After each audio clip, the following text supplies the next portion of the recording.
ಮನುಷ್ಯನಿಗೂ ಖುಷಿಯಾಗಿ ಆರಾಮವಾಗಿ ತಮಗೆ ಇಷ್ಟವಾಗುವಂತೆ ಜೀವನ ನಡೆಸಬೇಕು ಅಂತ ಆಸೆ ಇರುತ್ತೆ. ಎಷ್ಟೇ ಕಷ್ಟಪಟ್ಟರೂ ನೆಮ್ಮದಿ, ಆರೋಗ್ಯ, ಸಂತೋಷ ಇಲ್ಲದೆ ಎಷ್ಟೋ ಮಂದಿ ಚಿಂತೆಯಲ್ಲಿರುತ್ತಾರೆ.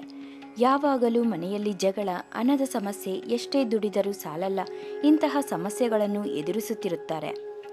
ಇದಕ್ಕೆಲ್ಲ ಕಾರಣ ಗ್ರಹದೋಷ ಎಂದು ಪಂಡಿತರು ಹೇಳುತ್ತಾರೆ. ಗ್ರಹದೋಷವಿದ್ದರೆ ಏನೇ ಕೆಲಸ ಅಂದುಕೊಂಡರೂ ಅದರಲ್ಲಿ ಅಡೆತಡೆ, ಎಷ್ಟೇ ಕಷ್ಟಪಟ್ಟರೂ ಅದು ಆಗದೇ ಇರೋದು, ಸುಮ್ಮನೆ ಜಗಳ, ವಿನಾಕಾರಣ ಮನಸ್ತಾಪ ಅನುಭವಿಸಬೇಕಾಗುತ್ತದೆ. ಸಮಸ್ಯೆಗಳಿಗೆ ಕಾರಣವಾಗಿರೋ ಗ್ರಹದೋಷವನ್ನು ನಿವಾರಣೆ ಮಾಡಿಕೊಳ್ಳಲು ಜ್ಯೋತಿಷ್ಯ ಶಾಸ್ತ್ರದಲ್ಲಿ ಕೆಲ ವಿಧಾನವನ್ನು ಮನೆಯಲ್ಲೇ ಅನುಸರಿಸಿದರೆ ಎಲ್ಲ ದೋಷ ನಿವಾರಣೆಯಾಗುತ್ತದೆ ಎಂದು ಪಂಡಿತರು ಹೇಳುತ್ತಾರೆ. ಹಿಂದೂ ಸಂಪ್ರದಾಯದಲ್ಲಿ ದೀಪಕ್ಕೆ ಹೆಚ್ಚು ಪ್ರಾಮುಖ್ಯತೆ ನೀಡಲಾಗುತ್ತದೆ. ಯಾವುದೇ ಶುಭ ಕಾರ್ಯ, ಪೂಜಾ ವಿಧಾನ ನಡೆಯಬೇಕಾದರೂ ಮೊದಲು ದೀಪಾರಾಧನೆ ಮಾಡೇ ಮಾಡುತ್ತೇವೆ.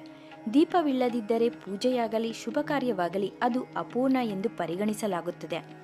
ಪ್ರತಿನಿತ್ಯ ದೇವರ ಮುಂದೆ ತುಪ್ಪ ಅಥವಾ ಎಣ್ಣೆಯಿಂದ ದೀಪ ಬೆಳಗಿಸಿದರೆ ಒಳ್ಳೆಯದು ಎಂದು ನಮ್ಮ ಹಿರಿಯರು ಹೇಳುತ್ತಾರೆ. ದೇವರಿಗೆ ದೀಪಾರಾಧನೆ ಮಾಡುವಾಗ ನಾನಾ ಬಗೆಯ ಎಣ್ಣೆಗಳನ್ನು ಬಳಸಲಾಗುತ್ತದೆ. ತುಪ್ಪ, ಎಳ್ಳೆಣ್ಣೆ, ಸಾಸಿವೆ ಎಣ್ಣೆಯನ್ನು ದೇವರಿಗೆ ಬೆಳಗಿಸುವ ದೀಪಕ್ಕೆ ಹಾಕಲಾಗುತ್ತದೆ. ಹಿಂದೂ ಧರ್ಮದಲ್ಲಿ ಎಳ್ಳೆಣ್ಣೆ ದೀಪಗಳನ್ನು ಬೆಳಗಿಸುವುದು ಪವಿತ್ರ ಸಂಪ್ರದಾಯವಾಗಿ ವಾಡಿಕೆಯಲ್ಲಿದೆ.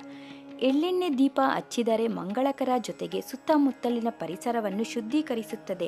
ಹಾಗೆ ಎಲ್ಲ ರೀತಿಯ ನಕಾರಾತ್ಮಕ ಶಕ್ತಿ ದೂರವಾಗುತ್ತದೆ ಎಂದು ನಂಬಲಾಗುತ್ತದೆ. ಎಳ್ಳೆಣ್ಣೆ ದೀಪ ಹಚ್ಚುವುದರಿಂದ ವಿಶೇಷ ಲಾಭಗಳನ್ನು ಪಡೆಯಬಹುದು. ಇದರಿಂದ ಗ್ರಹದೋಷಗಳಿದ್ದರೆ ನಿವಾರಣೆಯಾಗುತ್ತದೆ. ಎಳ್ಳೆಣ್ಣೆ ದೀಪಾರಾಧನೆ ಮಾಡೋದರಿಂದ ಲಕ್ಷ್ಮೀ ದೇವಿ ಕೃಪೆಗೆ ಪಾತ್ರರಾಗಬಹುದು. ಹಾಗೆ ಶನೇಶ್ವರನ ಕೃಪೆಗೂ ಪಾತ್ರರಾಗುತ್ತೀರಾ. ಮನೆಯಲ್ಲಿ ಸದಾ ಪಾಸಿಟಿವ್ ಎನರ್ಜಿ ತುಂಬಿರುತ್ತದೆ. ದೇವರಿಗೆ ಎಳ್ಳೆಣ್ಣೆ ದೀಪ ಹಚ್ಚುವುದರಿಂದ ಕೆಲಸ, ವ್ಯಾಪಾರ, ಉದ್ಯಮಗಳಲ್ಲಿ ಪ್ರಗತಿ ಸಾಧಿಸುವಂತೆ ಆಗುತ್ತದೆ. ಜಾತಕದಲ್ಲಿ ಗ್ರಹಗಳ ಸ್ಥಾನವನ್ನು ಬಲಪಡಿಸಲು ಎಳ್ಳೆಣ್ಣೆ ದೀಪಾರಾಧನೆ ಸಹಾಯ ಮಾಡುತ್ತದೆ ಎಂದು ಪಂಡಿತರು ಹೇಳುತ್ತಾರೆ. ಎಳ್ಳೆಣ್ಣೆ ದೀಪ ಬೆಳಗಿಸುವುದರಿಂದ ಶನಿ ದೋಷ, ರಾಹುಕೇತು ದೋಷ ಹಾಗೂ ಇತರೆ ಯಾವುದೇ ದೋಷಗಳಿದ್ದರೂ ನಿವಾರಣೆಯಾಗುತ್ತದೆ. ವಿಶೇಷವಾಗಿ ಶನಿವಾರ ಶನೇಶ್ವರ ದೇವಸ್ಥಾನದಲ್ಲಿ ಎಳ್ಳೆಣ್ಣೆ ದೀಪ ಬೆಳಗಿಸಿದರೆ ಜೀವನದಲ್ಲಿ ಎಲ್ಲ ಶುಭವಾಗುತ್ತದೆ. ಯಾವುದೇ ಅಡೆತಡೆ ಎದುರಾಗುವುದಿಲ್ಲ. ಭಕ್ತಿಯಿಂದ ದೇವರ ಮುಂದೆ ಎಳ್ಳೆಣ್ಣೆ ದೀಪ ಹಚ್ಚಿ ಪ್ರಾರ್ಥಿಸಿದರೆ ಎಲ್ಲ ಕಷ್ಟಗಳು ದೂರವಾಗುತ್ತದೆ.